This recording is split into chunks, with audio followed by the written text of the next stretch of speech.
तोता हरी भरी जंगल की दुनिया में सभी जानवर खुशी से रहते थे।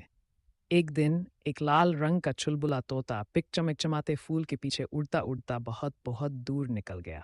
जब उसने चारों ओर देखा तो उसे कोई परिचित पेड़ या आवाज नहीं दिखी। पिक को डर गया, वो खो गया था। तभी झाड़ियों से एक चालाक बंदर निकला जिसका नाम मिक्को था। क्या तुम खो गए हो? मिक्को ने पूछा। पिक्को ने सिर हिलाया। चिंता मत करो, मिक्को बोला, मैं इस जंगल को अच्छी तरह जानता हूँ।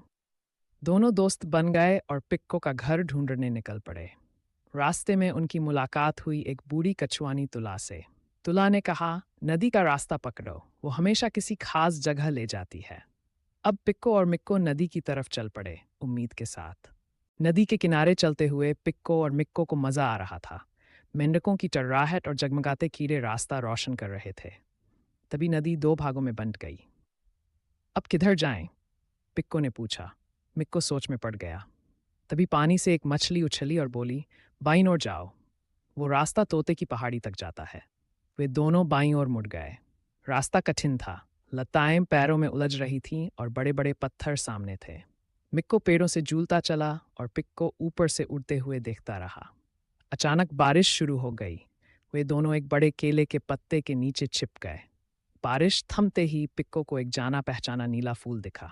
हम पास हैं, वह चहककर बोला। दूर एक ऊंची पहाड़ी दिख रही थी। वो रही तोते की पहाड़ी, कहकर दोनों उसकी ओर बढ़ चले। जैसे ही पिक्को और मिक्को पहाड़ी के पास पहुंचे, पिक्को का दिल तेजी से धड़कने लगा। चारों ओर जाने पहचाने पेड़ और आवाजें सुनाई देने लगीं। हम आ गए, पिक्को चिल्लाया। मिक्को मुस्कुराया। पहाड़ी पर चढ़ते ही पिक्को के तोते दोस्त उड़ते हुए आए और बोले, पिक्को, हमें तुम्हारी बहुत याद आई। पिक्को ने मिक्को को गले लगाया और कहा, तुमने मेरी बहुत मदद की। तोतों ने मिक्को को जश्न में शामिल किया। मीठे फलों की दावत हुई, सबने मिलकर नाचा और गाना गाया। तुला कछुआनी भी धीरे धीरे पहुंच गई। तुम बहादुर निकले, उसने कहा। रात को सितारों के नीचे पिक्को को एहसास हुआ कि खो जाना इतना बुरा नहीं, अगर रास्ते में अच्छे दोस्त मिलें।